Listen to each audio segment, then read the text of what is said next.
I thought I knew my daughter. That's the part that still catches me sometimes. Late at night when the house is too quiet, and the only sound is the furnace doing its job like it always has. I thought I knew her. 41 years of watching her grow up in this house, in this city, in this cold that only people from Sudbury truly understand. And I didn't know her at all. My name isn't important. What happened is, my wife passed 4 years ago. Lung cancer, caught late, gone fast. Elaine was the kind of woman who held everything together without ever making it look like work. After she died, it was just me in the house on Lorne Street, and my daughter stopping by on Sundays with her husband and their boy. I looked forward to those Sundays more than I would ever admit out loud. At 63, you learn that pride is expensive. My son-in-law's name is Derek. I never warmed to him the way I probably should have. He's one of those men who fills a room with noise, but not much else. Always talking about his next investment, the truck he was going to buy, the cottage property up near Killarney he had his eye on. My daughter met him at a conference in Toronto 10 years ago, and I could tell from the first handshake that he thought very highly of himself. But she loved him, so I kept my opinions where they belonged.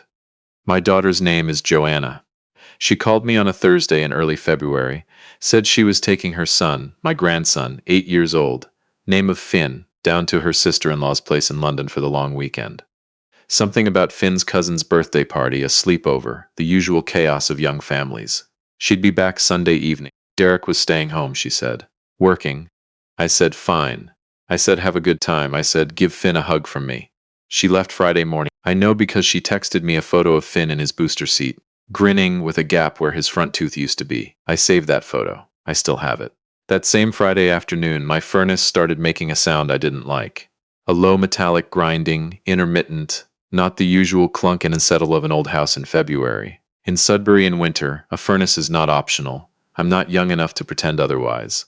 I called a company I'd used before, North Rock Heating and Cooling, and they had someone available that afternoon. Fellow named Jerry. I'd spoken to him on the phone once before, never met him in person. He seemed competent enough on the call. He arrived at 2:30. I showed him down to the basement, pointed him toward the utility room, told him the grinding started around noon. He said he'd take a look. I went back upstairs to make tea. I was maybe 12 minutes into waiting when my phone buzzed. It was a text from Jerry. Not a call. A text. Sir, there's a second door back here behind the water heater. Padlocked. I didn't touch it, but I want to make sure you know it's there. I read it twice. Then I texted back. What door? He replied almost immediately. Behind the utility shelving on the east wall. Shelving's on wheels. Somebody moved it recently. You can see the scuff marks on the floor. The door behind it has a deadbolt and a padlock, both locked from the outside. I don't want to keep working and not mention it. I set down my tea. I have lived in this house for 22 years. I know every wall in this basement. I built those utility shelves myself, back in 2009, with my neighbor Harold helping me hold the frame while I drove the screws. There is no door on the east wall. There has never been a door on the east wall. I walked downstairs. The shelving unit, the one I built, the one that holds paint cans and old power tools, and 3 boxes of Elaine's Christmas decorations I haven't been able to throw out, had been rolled back about 4 feet on casters I did not put there. Someone had retrofitted the base with heavy-duty wheels. Recently, the scuff marks Jerry mentioned were pale against the gray-painted concrete. Behind it was a door. Not a rough-framed storage door. A proper door, hollow core, painted the same gray as the wall so carefully that you'd never notice the seam unless you were looking for it or the shelves were moved. There was a Schlage deadbolt and below it a combination padlock, both engaged from the outside. I stood there for a moment. Jerry was looking at me. Have you seen anything like this before? I asked him. Once, he said. Wasn't good. I called 911. They sent 2 officers from the Sudbury police. A young woman named Constable Ferreira and her partner, a heavy-set fellow who didn't say much. They took one look at the door and called for backup. Within 40 minutes, there were 4 officers in my basement and a locksmith working the padlock. When they opened the door, the smell hit first. Not the smell of something terrible. Not that. Not what I feared in those 40 minutes, but the smell of someone living. Food wrappers. Body odor. A sleeping bag. A small battery-powered space heater, the cheap kind you get at Canadian Tire. A woman was sitting on a cot in the corner. She looked at us and didn't move for a long moment. Then she said very quietly, "Oh, thank God." Her name, I would learn, was Sandra Hewitt. She was 44 years old. She had been reported missing by her roommate 11 days earlier. She was not hurt. She was dehydrated and frightened, and she had been eating granola bars and crackers. But she was alive. I sat down on the basement stairs while the paramedics came in. My legs had stopped working the way they're supposed to. Constable Ferreira came and sat beside me and asked if I was all right. I have no idea, I said. It was the most honest thing I'd said in years. Here is what I knew in that moment. There was a woman in my basement who I had never met, locked behind a door I did not know existed, in a room I did not know existed, in the house I had lived in for 22 years. And my son-in-law was upstairs, supposedly working. I had not seen him come home. I had not heard him in the house. When the police asked if there was anyone else in the residence, I realized I genuinely didn't know.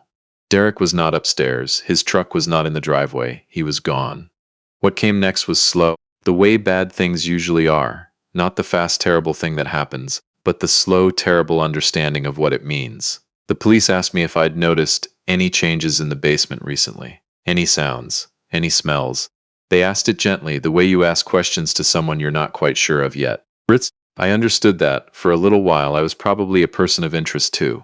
An old man, lives alone, missing woman found locked in his basement. I understood it and I didn't blame them.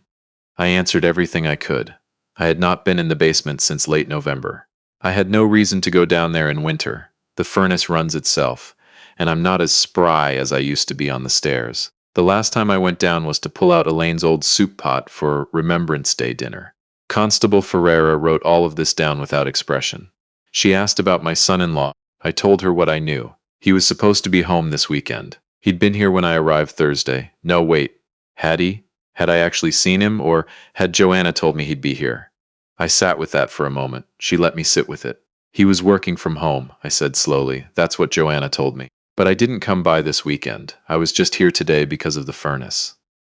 When did you last actually see Derek? She asked.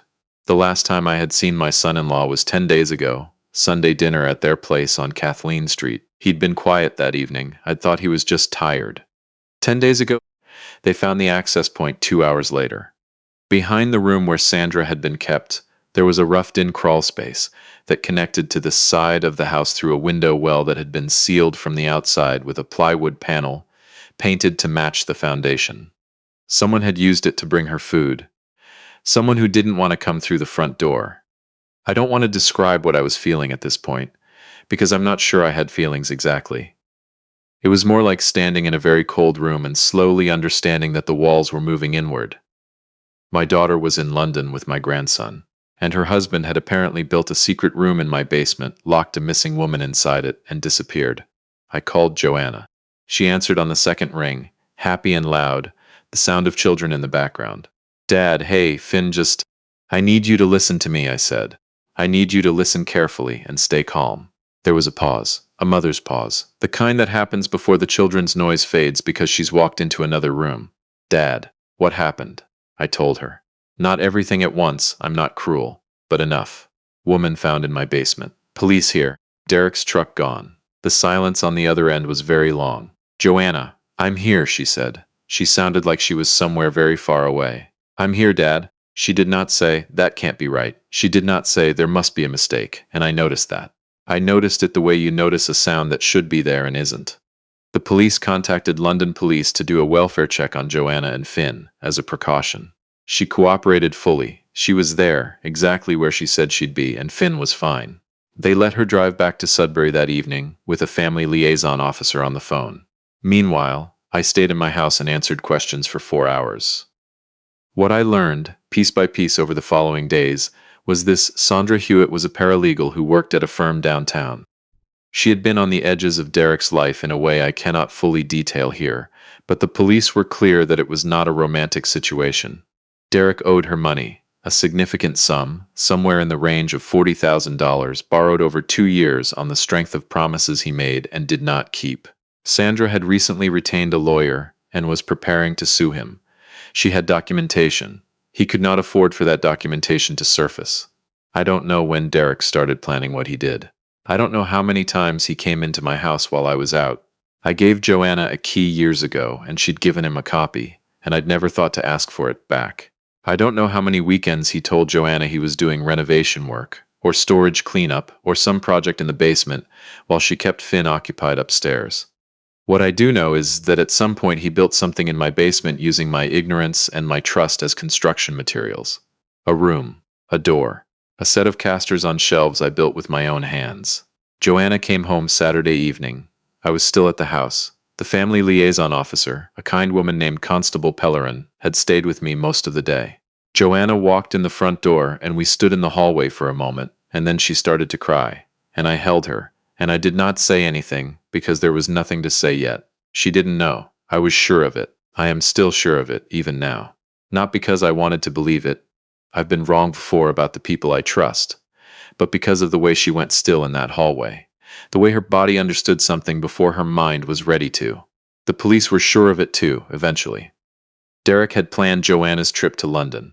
He'd suggested it weeks earlier, casual, offhand. Wouldn't it be nice for Finn to spend the long weekend with his cousin? He'd seeded it. When she'd agreed and started making arrangements, he'd worked backward from there. They found his truck 3 days later at the Pearson Airport long-term lot in Toronto. He'd used cash for the parking. His passport was gone. In the house on Kathleen Street, in the crawl space above the garage, they found a duffel bag with $43,000 in it. Cash. Canadian. Some of it was withdrawal in amounts small enough to stay below the reporting threshold. Structured over 18 months, according to the bank records. Some of it was from a line of credit he'd taken out against a property Joanna didn't know about. My daughter did not know about a second property. She did not know about the line of credit. She did not know about Sandra. There were a lot of things she did not know. I think about Elaine sometimes during all of this. My wife, who had a nose for people the way some people have an ear for music. Who had told me once, about 2 years into Joanna's marriage, that Derek reminded her of a window that looked clean until the light hit it right. I hadn't known what to do with that at the time. I'd filed it and moved on. I think about that now. The weeks after were not clean. There is no clean version of something like this. Joanna moved back into the house on Lorne Street temporarily. Her house, the one she'd shared with Derek, felt wrong to her, and I understood that. Finn slept in his mother's old room. I slept badly and made too much coffee and found myself checking the basement door more often than made any rational sense. Constable Pellerin called with updates when she could. An Interpol notice had been issued. Financial forensics were working through Derek's accounts. Sandra Hewitt was recovering and had given a full statement. Her lawyer had already been in contact with the Crown's office. One afternoon, maybe 3 weeks after it all happened, I went down to the basement and I looked at the wall where the door had been. The police had taken the door itself as evidence. The shelving unit was pushed back against the wall. Not by me, I hadn't touched it. By one of the officers, I think, just to get it out of the way. The opening in the wall was still there, framed out, the gray paint careful, and even on all 3 sides. I stood there for a long time. Jerry from North Rock Heating came back the following week to finish the furnace repair. He'd done it for free, refused payment, said he was just glad it turned out the way it did. He shook my hand at the door and didn't make a speech about it, which I respected. The bearings replaced, he said. Should be quiet now. It was. Here is what I want to tell you, and I say this as someone who has had considerable time to think about it. The thing that almost broke me was not the room in the basement. It was not finding out what Derek had done, or the scope of it, or the planning it must have required. All of that was terrible. But terrible things happen, and you find a way through them. What almost broke me was a moment the night Joanna came home. We were sitting at the kitchen table, the same table I've had since 1998, the one with the burn mark near one edge from when Joanna was 12 and put a pot directly on the wood instead of using a trivet, and Elaine had been too relieved she hadn't burned herself to be properly angry. Joanna was holding a mug of tea she wasn't drinking. Finn was asleep upstairs. She said, I kept telling myself I was just not noticing things, that I was tired or busy or that I was wrong about the feeling. I kept talking myself out of it. I didn't say anything. Mum would have known, she said. Mum would have caught it years ago. I thought about the window that looked clean until the light hit it right. I didn't tell her that. Instead, I reached across the table and put my hand over hers, and we sat there in the kitchen of the house where she grew up, and outside the window Sudbury in February was dark and cold and perfectly quiet. You know now, I said. That's all I said. Derek was arrested 6 weeks later at a hotel in Lisbon, Portugal. He'd used a different surname on the hotel registry, But his credit card trail was not as careful as he thought it was. He was extradited and is currently awaiting trial on charges including forcible confinement, fraud, and several others I won't list here. Sandra Hewitt's civil case is proceeding separately.